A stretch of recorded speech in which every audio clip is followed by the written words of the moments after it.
Alhamdulillah buat sampian hari ini khatam Al-Quran di hari yang ke-21 daripada bulan Ramadan. Berarti ini 1,5 juz lah sehari. Habis apa lah gencang juga luar biasa pian menahani nafsu pian. Sudah menahani nafsu puasa, menahani nafsu betis, kan kayak bapak menahani nafsu mata mengantuk, pandes, ya semakin banyak ujiannya, semakin lapang kita beribadah, itu semakin besar pahalanya daripada Allah Subhanahu wa Ta'ala. Luar biasa, son-son biar aman. Sawat lagi sama lagi ini. Lebih tinggi haji semangsa. Ya Rasulullah. Syukur benar ya. Alhamdulillah. Ya, mudah-mudahan bertemu bulan Ramadan yang akan datang.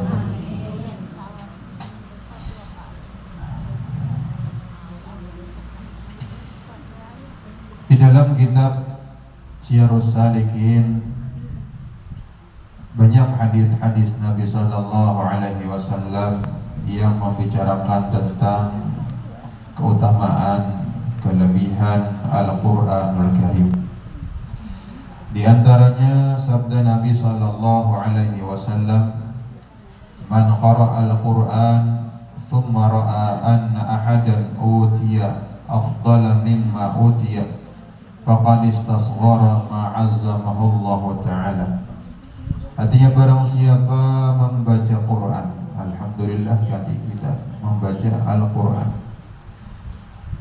kemudian maka ia melihat, yakni ia menyangka bahwa ada seseorang yang diberi akan dia yang terlebih baik daripada membaca Al-Quran. Kita kalau kawak sudah membaca Quran tinggi, artinya pada waktu ini diberikan kesempatan oleh Allah Ta'ala membaca Quran. Membaca Quran itu berbicara kita dengan Allah Subhanahu wa Ta'ala. Kita menyangka ada orang lagi yang lebih untung daripada kita. Misalnya pada waktu ini orang berbagi sembako, gratis. Gara-gara pian umpat tadarusan kada dapat, menyasalnya apa ya? Kita tuh umpat tadinya. Tadarusan jangan umpat antri sembako. Berarti pian telah mengecilkan apa yang dibesarkan oleh Allah Subhanahu wa Ta'ala. Yang sembako seandainya berbagi mobil gitu, hanya ada. Siapa bubar dulu deh, mabe dulu lah, sampung. Jadi orang yang paling untung adalah orang yang membaca Al-Quran. Kenapa? Karena dunia itu fana, sebentar. Tapi berbunga-bunga di dunia ini. Akhirat itu kekal abadi. Namun kita kadang awam melihatnya hanya dengan keimanan kepada Allah Subhanahu wa Ta'ala. Jadi orang yang membaca Quran itu adalah orang yang paling untung, sudah ya Rasulullah Sallallahu Alaihi Wasallam. Wabil khusus yang dirasakan oleh orang yang telah wafat, yang mengetahui benar itu. Kalau kita ini masih menabung lagi, tabungan akhirat, karena surga itu mahal. Surga itu mahal, ada murah surga itu. Di surga yang paling rendah itu kayaknya namanya jannah. Jannah di dalam Al-Quran di surah Al-Baqarah, "Wabashshiril ladzina amanu wa 'amilus solihati anna lahum jannatin tajri min tahtihal anhar."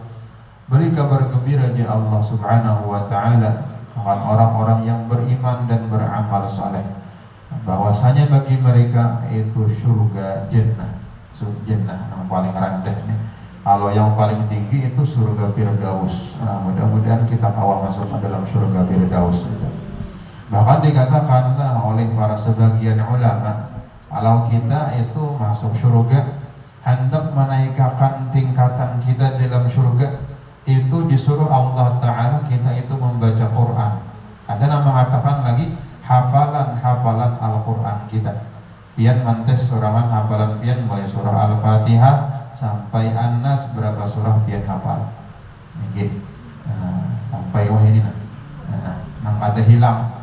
Nah, wafat pian masih ingat itu kan. Dalam surga disuruh Allah Ta'ala baca. Setiap huruf itu satu tingkatan. Lalu bagaimana dengan orang yang 30 juz itu hafalannya? Makin tinggi tingkatannya di dalam surganya Allah Subhanahu wa Ta'ala. Yang paling minimal kita hafal Al-Fatihah, Al-Fatihah 4, Yasin mungkin ya hafal juga. Disuruh baca Allah Ta'ala, dinaikkan Allah Ta'ala derajat di dalam surganya Allah Subhanahu wa Ta'ala, naik tingkatan. Jangannya dunia tuh kelas 3, kelas 2, kelas 1, apalagi tuh VIP kah? Itulah. Jadi zaman apa bahasa kita tuh apa aja asal masuk surga, jangan. Kalau kau tuh yang paling tinggi. Orang-orang nang jannah itu ya amal ibadahnya biasa, baca Quran bulan puasa aja, puasanya bulan puasa aja, sembahyangnya ya nang wajib aja, nang sunnah pada ditambah. Itu biasa-biasa juga kan surganya.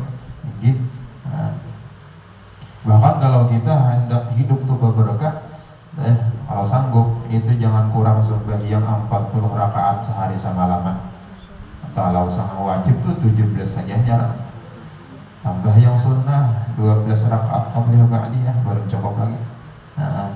Tambahin duha lawan tahajudnya lagi. Itu sarapir aja lah 40. Apalagi di guru kawal 50 menyazidin kasakan kawal rutin jadi 50 rakaat sehari. Kan kayak Nabi itu awal-awal Isra Mi'raj dapat perintah 50 lah.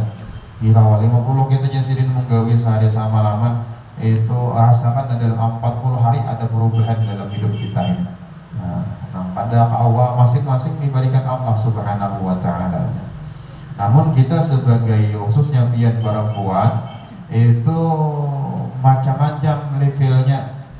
Semua perempuan di dalam dunia khususnya umat Nabi Muhammad sallallahu alaihi wasallam itu mencontoh istri-istrinya Rasulullah sallallahu alaihi wasallam. Masing-masing ada yang kayak Siti Khadijah. Siti Khadijah ini amalannya apa? Sidin berkhidmat kepada suami, mencari ridha suami. Bahkan dikatakan setiap Rasulullah SAW ada masalah di luar, ketika masuk ke rumah bertemu dengan Siti Khadijah, masalah di luar itu hilang kayak apapun masalahnya. Jadi kayak babian itu misalnya jadi penenang, jadi penyenang bagi suami. Kadang makin ke rumah makin tambah pusing nang laki. Gitu. Siti Khadijah kayak itu. Itulah makanya Rasulullah sangat cinta kepada Sayyidah Khadijah. Ini bagi perempuan dan bagi si laki mencari ridha Allah Ta'ala itu dengan menomor satukan laki dalam.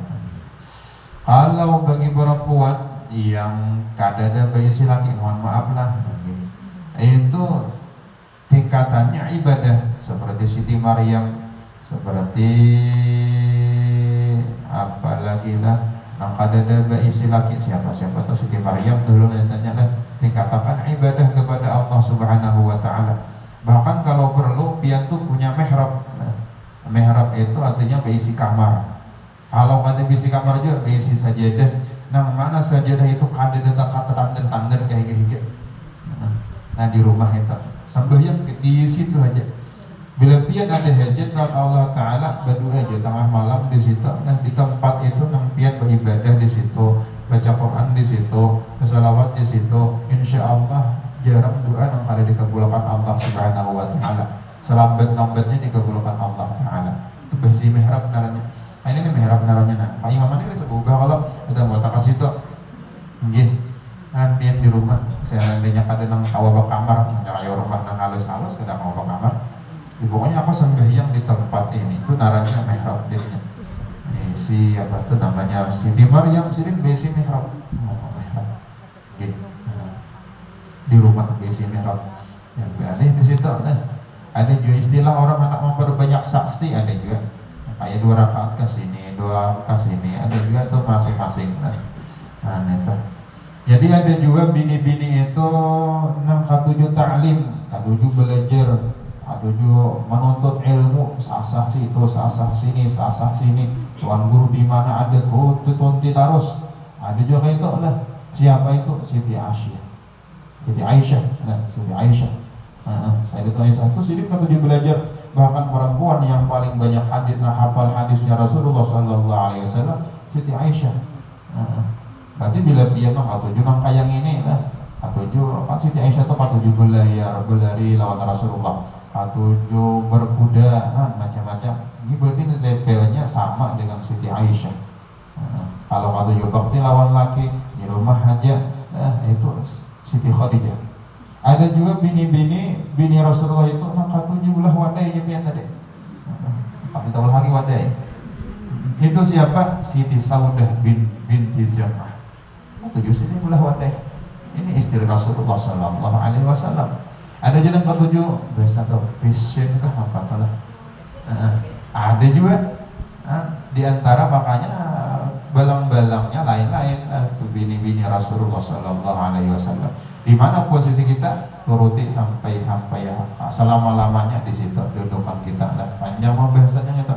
Bini Nabi berapa? Mungkin 9 dulu nyatanya ada.